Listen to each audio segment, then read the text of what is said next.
Cold Case, la science face au crime. 5e épisode, l'affaire Christelle Maïri et l'obstination d'un enquêteur. Le 18 décembre 1986, dans la petite ville du Creusot, en Saône-et-Loire, Christelle Maïri quitte le collège, vers 11h. Elle rentre à pied, comme à son habitude. À peine 3 heures plus tard, son corps est découvert dans le local à vélo d'un immeuble, à seulement 250 mètres de chez elle. L'adolescente a été tuée de 31 coups de couteau et il faudra attendre 25 ans avant que le meurtrier ne soit identifié et arrêté. L'affaire Christelle Maïri et l'obstination d'un enquêteur, un récit de David Di Giacomo.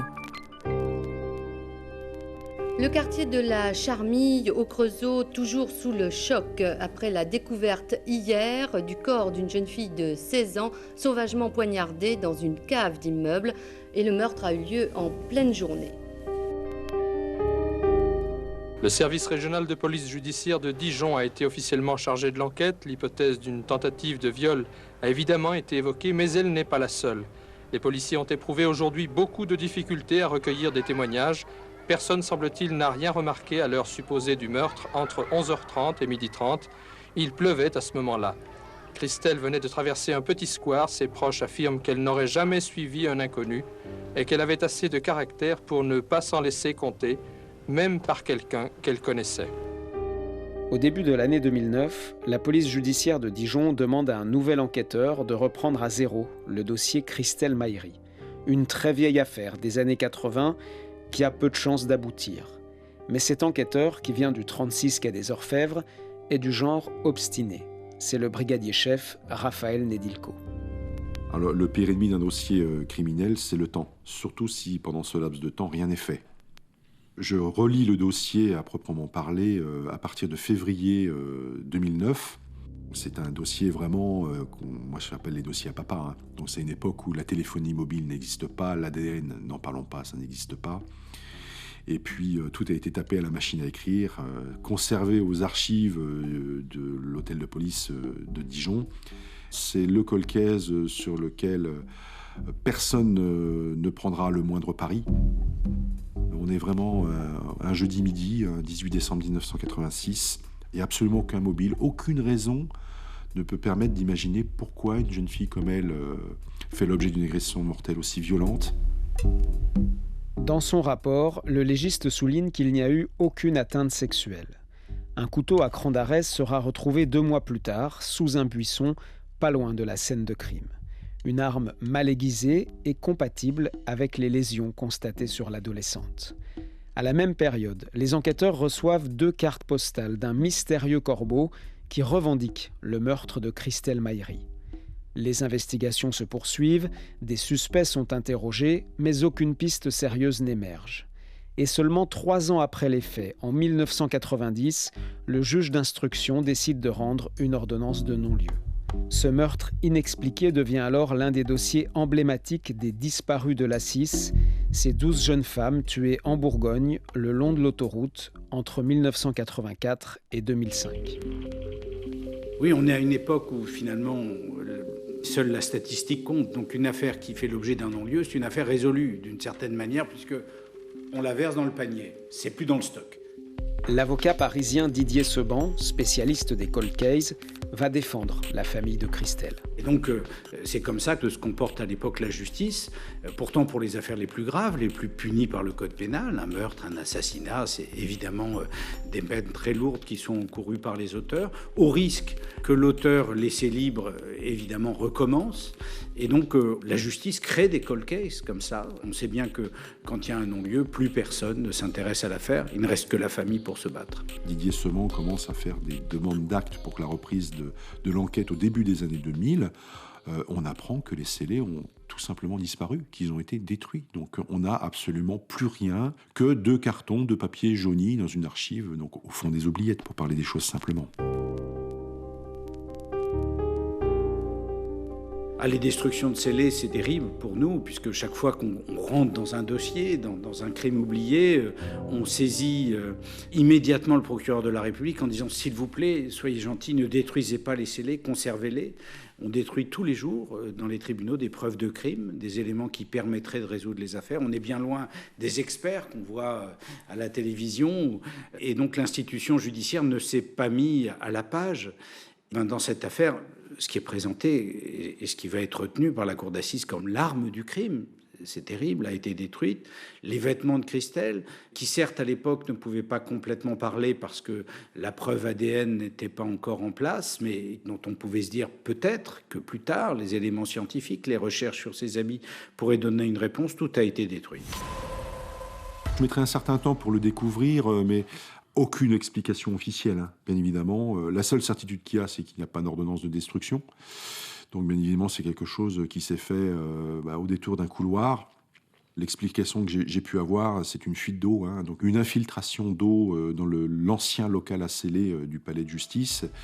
Donc, la personne qui était en charge du gardiennage de ces objets, voyant que les objets trempaient dans l'eau, a regardé quelle était la nature des objets, surtout leur ancienneté. Et quand il a vu la date, est parti du principe que de toute façon, c'était une affaire qui ne sortirait jamais, dont tout le monde avait oublié l'existence, et il prend sur lui de les détruire en les jetant ni plus ni moins à la benne.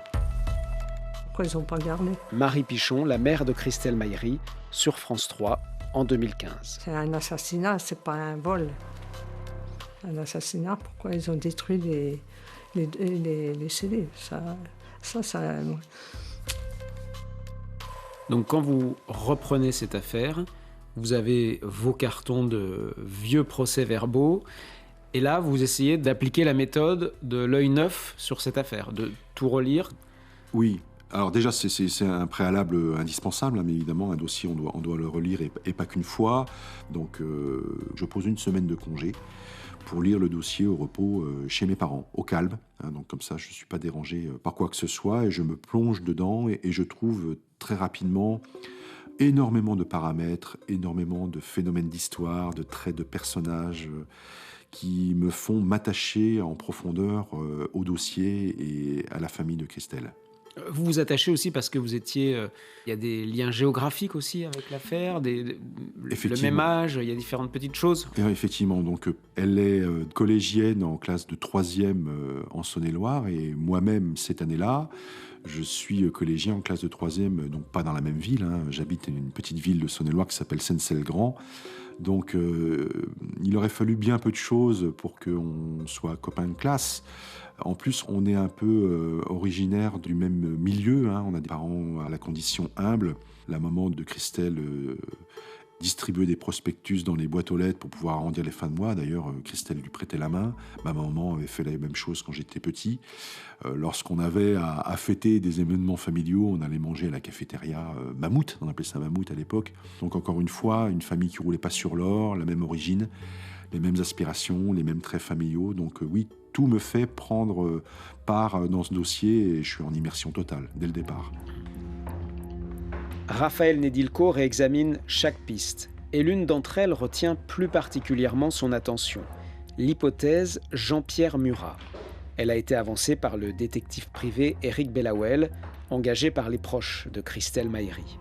Il n'y avait pas le choix, assume aujourd'hui l'avocat Didier Sebon. Oui, c'est à la fois un journaliste, un détective. Notre souci est le suivant, c'est que vous savez que pour obtenir de la justice qu'une nouvelle enquête soit relancée, il faut disposer d'éléments nouveaux. Si on ne dispose pas d'éléments nouveaux, si on se contente de dire mais telle chose n'a pas été faite dans le dossier, telle autre, la justice nous dit ah ben non, on ne peut pas reprendre l'enquête. Et donc finalement, on demande aux familles d'essayer de trouver quelque chose. Alors souvent c'est la presse, la médiatisation qui permet que des éléments remontent qui nous permettent cette fois d'interpeller la justice. Mais quelquefois, il faut aller plus loin. On l'a fait dans l'affaire de Christelle Maïri, il faut aller sur place.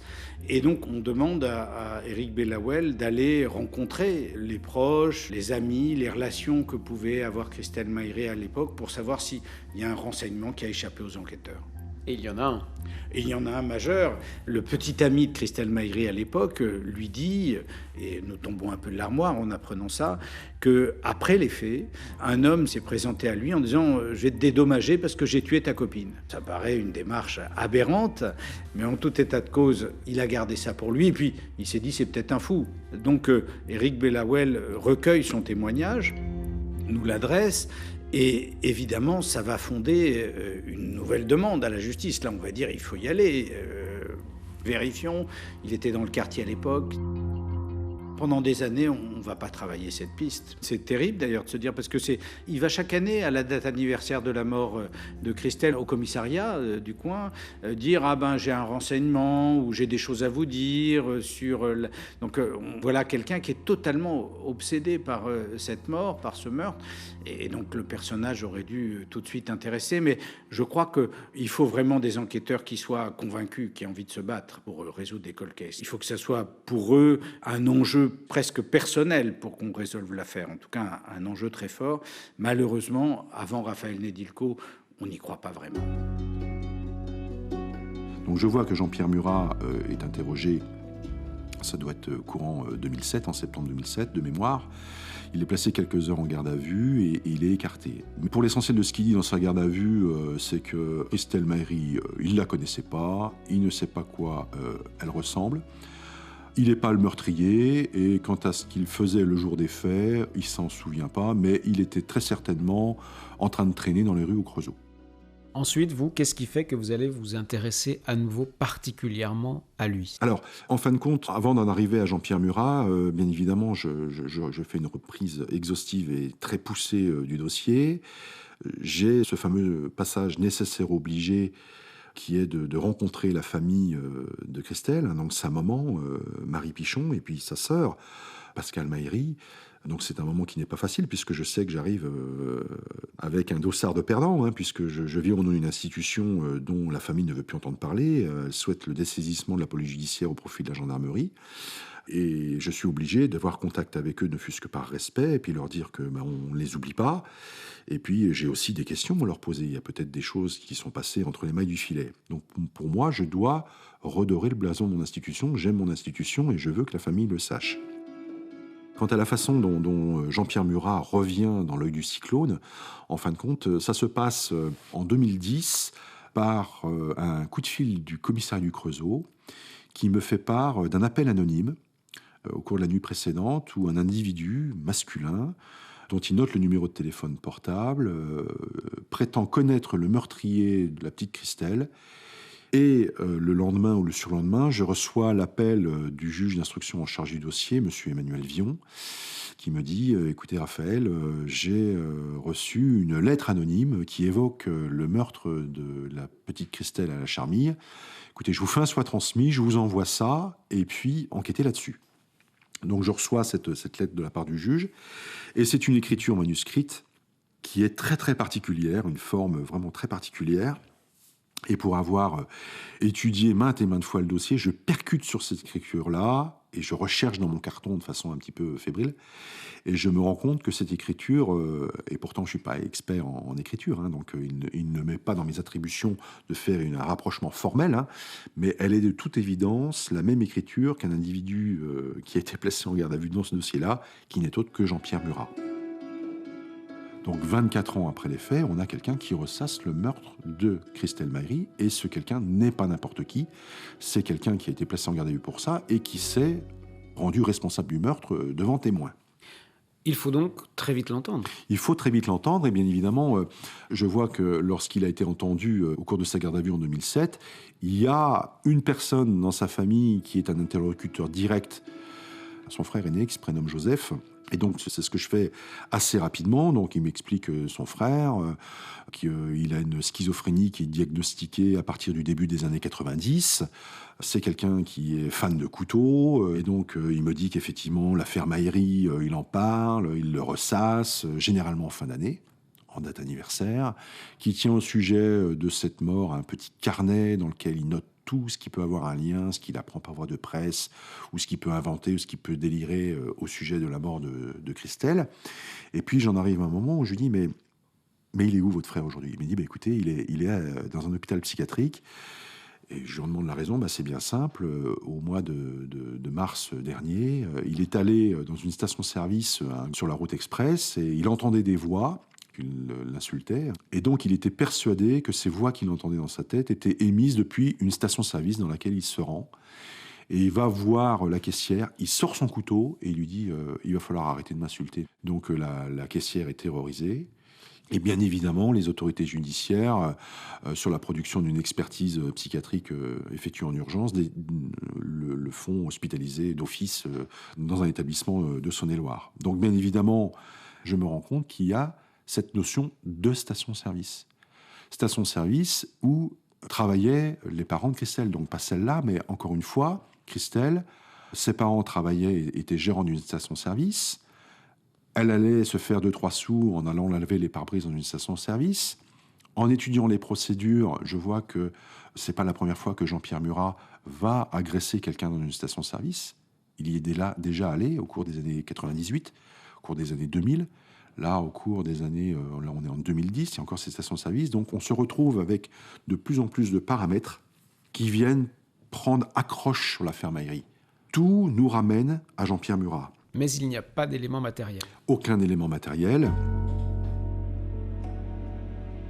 Et là, je pars pour une espèce de marathon qui va durer 1 an et demi, qui est nécessaire à la stabilisation psychiatrique de Jean-Pierre Murat, qui va me permettre d'établir quel était son véritable visage au moment des faits, quelle était sa coiffure, quelle était sa tenue vestimentaire particulière, quelle était son appétence pour les couteaux, et d'en arriver à trouver des témoins qui me disent qu'au moment des faits, il possédait donc plusieurs couteaux à cran d'arrêt. Ils m'en décrivent un en particulier, donc je laisse les gens me décrire ce couteau avant de leur montrer la photo de celui qui a été découvert, et je finis par présenter à ces témoins le couteau. Ils me disent, écoutez, je ne sais pas si c'est celui-là, mais en tout cas, il en possédait un qui était en tout point similaire. Si je ne peux pas faire la liaison entre le couteau et Christelle, il faut que je fasse la liaison entre le couteau et Jean-Pierre Murat. Et là, j'ai pas le couteau, mais je n'ai que la photo. Donc me vient à l'idée une possibilité complètement saugrenue que je partage avec le juge d'instruction avec lequel j'ai une relation très étroite et très régulière, je dirais pas quasi quotidienne, mais hebdomadaire. Et j'envisage avec lui la possibilité donc de faire un rapprochement entre les stigmates d'affûtage des couteaux dont Jean-Pierre Murat est trouvé possesseur en grand nombre le jour de son interpellation en mars 2010. Donc cette fois-ci, il n'y a pas de doute, ce sont bien les couteaux de Jean-Pierre Murat, ceux qu'il utilise au quotidien et ceux qu'il affûte. Il n'y a que lui qui les affûte et il n'y a que lui qui les utilise. Donc je sens qu'il y a quelque chose à faire. Donc je propose ça de façon un petit peu osée au magistrat qui me suit. Il me suit, donc qui fait preuve de confiance. Et on fait appel à un armurier donc à la retraite, expert en armes à feu et armes blanches, qui s'appelle Bernard Lucas. Et je lui évoque ça par téléphone, je lui mets le marché en main en lui disant « bon, c'est un petit peu osé parce que j'ai pas la photo, je n'ai que les négatifs et les supports papier ». Et il est suffisamment dingue pour me dire banco, on tente le coup. C'est la première fois qu'une telle expertise est acceptée par la justice. La comparaison de photos de la lame d'un couteau présenté comme l'arme du crime avec d'autres couteaux bien réels, ceux-là, et saisis au domicile de Jean-Pierre Murat, considéré alors comme le principal suspect. Donc je m'appelle Bernard Lucas, j'étais expert près la Cour d'appel de Paris dans les spécialités armes, munitions, balistiques et criminalistiques. Je me sers de mes connaissances mécaniques, d'examen de traces, notamment les traces de rayures, les traces d'empreintes de percussion, pour essayer de faire parler la matière, parce qu'en fait, si on résume notre boulot en 3 mots, c'est faire parler la matière. Et donc je lui ai dit que moi, bien sûr, je ne demandais pas mieux qu'à le voir, mais qu'il fallait qu'on ait un peu de biscuits. Et là, je me souviens qu'il m'a répondu justement, des biscuits, on en avait très peu, puisqu'un couteau avait été retrouvé 3 mois, 2 mois après les faits, après avoir séjourné dans la neige, et il m'a dit à l'époque ne disposer que de photos, qui plus est, de mauvaise qualité. Alors là, je lui ai dit, mon garçon, on est quand même plutôt mal barré. Mais je lui ai dit, venez, j'aurai le plaisir de vous voir. Et donc, je vois mon brave Raphaël Nedilko débarquer à moto, ce qui est plutôt un point positif, parce que j'étais motard, donc ça commence plutôt pas mal, quoi. Et donc, il m'explique un petit peu les faits. Et donc le seul élément dont on disposait, c'était les quelques photos de mauvaise qualité qui avaient été réalisées à l'époque par ce qu'on appelle l'IJ, l'identité judiciaire, qui sont donc les techniciens de la police. Mais en les regardant de près, je lui dis, si mauvaise soit-elle, on peut voir tout de même un certain nombre de choses. Ah bon, lesquelles ? Donc étant armurier, j'étais aussi un petit peu coutelier, et en plus, les couteaux m'intéressent, aussi bien au plan technique qu'au plan affûtage qu'au plan réparation. Et donc j'ai commencé à regarder cette photo, et on avait à peu près tous les stigmates qu'on peut imaginer d'un mauvais affûtage. Et je lui dis donc ça en soi, quand même, ça peut être intéressant. Par contre, je ne peux, moi, l'exploiter que si je rapproche ces images de couteaux existants. Donc, le couteau placé sous les scellés ayant été détruit, je dis, moi, je peux établir un lien, pour autant qu'il y en ait un, entre le couteau de la photo et peut-être d'autres couteaux que vous me présenterez. Je dis, donc là, c'est à vous de voir, enquêteur, si vous êtes en mesure de me fournir des éléments de comparaison. Il me rappelle quelques jours après, il me dit, bon, ben voilà, on a 5 couteaux dans des états plus ou moins pitoyables. Je lui dis, bon, ben, vous me les amenez. Puis je lui dis, vous m'amenez également tous les moyens d'affûtage que vous avez pu trouver. Ben, il me dit, on a justement une pierre à faux et une meule à eau. Je lui dis, il me faut les deux. Alors la meule à eau, ça pèse 50 kilos. Donc là, il a débarqué non plus à moto, mais avec un fourgon. Et il m'a amené 5 lames de couteau qui avaient été saisies chez le mis en cause, et la meule et la pierre à faux. Là, ma mission consistait à dire s'il existait ou non des traces sur ces 5 couteaux, que l'on appelle techniquement des couteaux de question. On se pose des questions quant à cet élément, ce scellé, et voir si ces couteaux présentaient des stigmates analogues à ceux visibles sur la photo réalisée en 86. J'ai fait pour le rapport, pour des questions de compréhension, un tableau synoptique, dans lequel, en tête, je rappelais les 5 stigmates apparaissant sur le couteau de 86, et ensuite, pour chacun des couteaux que j'examinais, je précisais dans une case, oui, présence de morphile, oui, présence de lame de strie longitudinale. Et à l'arrivée en bas à droite, il y avait le nombre de stigmates concordants entre les couteaux examinés et le couteau de 86. Et sur les 5 couteaux que j'ai examinés, le score allait de 3 à 5. Ce qui ne me permettait pas de dire que le couteau de 86 avait été affûté par la personne qui avait affûté ceux qui m'avaient été présentés, mais qui avait quand même beaucoup de similitudes, et que le fait d'avoir 5 postes de similitude pouvait ressembler à ce que j'appelle moi une signature. Les photos que vous avez là sont des photos gauche-droite de la lame. Donc on voit bien que les photos ne sont pas très nettes, hein. Mais par contre, elles sont suffisamment nettes pour voir un certain nombre de choses. Vous voyez un trait noir ici, là une zone blanche, ici une autre zone noire, des stries dans tous les sens. Et dans le rapport, je reprends ensuite ces différentes stries pour expliquer ce que je peux en tirer comme conclusion. Là, j'explique, en mettant des pointillés autour des zones concernées, que ces stigmates ont été provoqués par telle ou telle opération ou l'absence de telle opération. Une fois terminé, j'ai prévenu le juge d'instruction, ça devait être M. Vion, si j'ai bonne mémoire, et lui expliqué ce à quoi j'arrivais. Bon, il était plutôt satisfait parce qu'il y avait enfin quelque chose de technique dans le dossier. Et dans ce contexte-là, c'est effectivement mon expertise qui a été déterminante, j'imagine, pour la décision des jurés et des magistrats. Bien sûr, techniquement, je suis content d'avoir pu sortir tout ce que j'ai pu sortir. C'était un coup de poker. Pour moi, la morale, s'il doit y en avoir une, c'est qu'il faut toujours essayer, il ne faut jamais désespérer. Bon, c'est une règle de vie, quoi. C'est ça aussi qui fait le côté attrayant, la beauté de l'enquête de police, c'est qu'il n'y a aucune limite. Placé une nouvelle fois en garde à vue en décembre 2011, Jean-Pierre Murat, atteint de schizophrénie, affirme ne pas connaître Christelle Maïri. Mais les lettres anonymes, ses déclarations antérieures et surtout ce coup de poker avec l'expertise des couteaux finissent par convaincre la juge d'instruction, tout comme les jurés de la cour d'assises. Un souvenir marquant pour l'avocat Didier Seban. L'expert nous a expliqué qu'il avait fait de nombreux tests avec les couteaux, comme quoi la police scientifique, les indices de police scientifique sont très différents. Dans certaines affaires, ça a été une plume qu'on a retrouvée, de la terre qu'on a retrouvée, des fibres de vêtements qu'on a pu retrouver. Dans celle-là, c'est les stigmates d'une meule. Et il y a eu un moment fort, puisque l'expert disait finalement, dans son rapport, il y a 4 sur 5 stigmates qu'on peut espérer retrouver. Et en réexaminant les les originaux. Eh bien, il a dit, mais je retrouve aussi le 5e stigmate, c'est-à-dire qu'en fait, ça collait complètement. Et donc, on a pu dire que cet élément matériel avait compté. Moi, je suis certain que ça a compté dans la conviction de la cour d'assises. Alors effectivement, grâce à cette expertise-là, ça fait un élément de plus qui viendra s'ajouter à de nombreux autres éléments. La charge de la preuve dans l'affaire Mayri est extrêmement complexe. Moi, je l'ai exposé pendant près de 5 heures à la barre au terme d'un rapport qui doit faire près d'une 40aine de pages.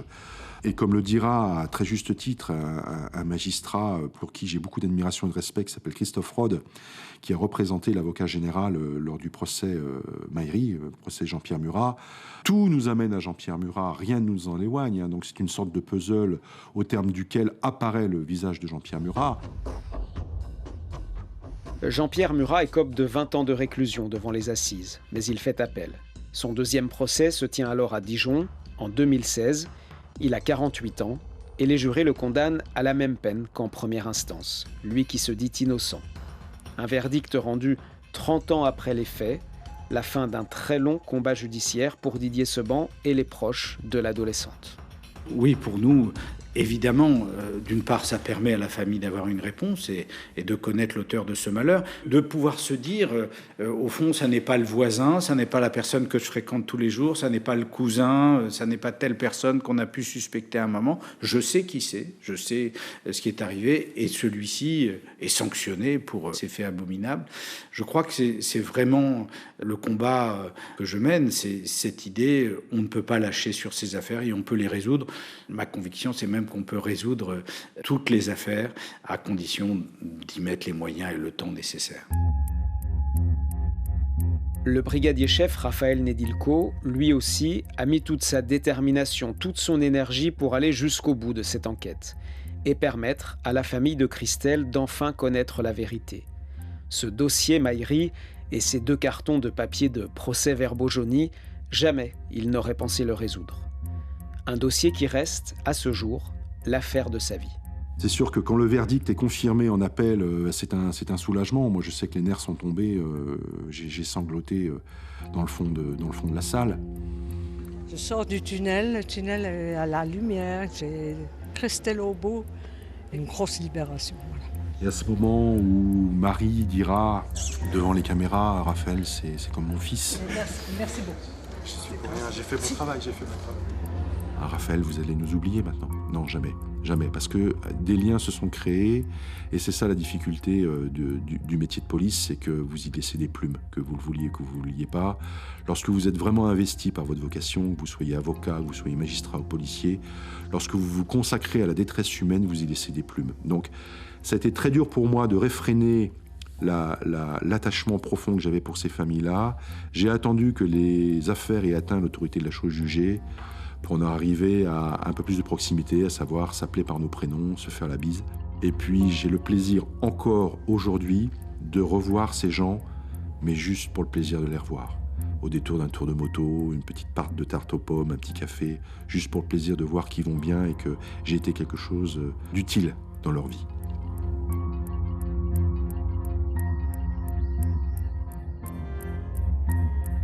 C'était Cold Case, la science face au crime. Un podcast original France Info. 5e épisode, l'affaire Christelle Mayri et l'obstination d'un enquêteur.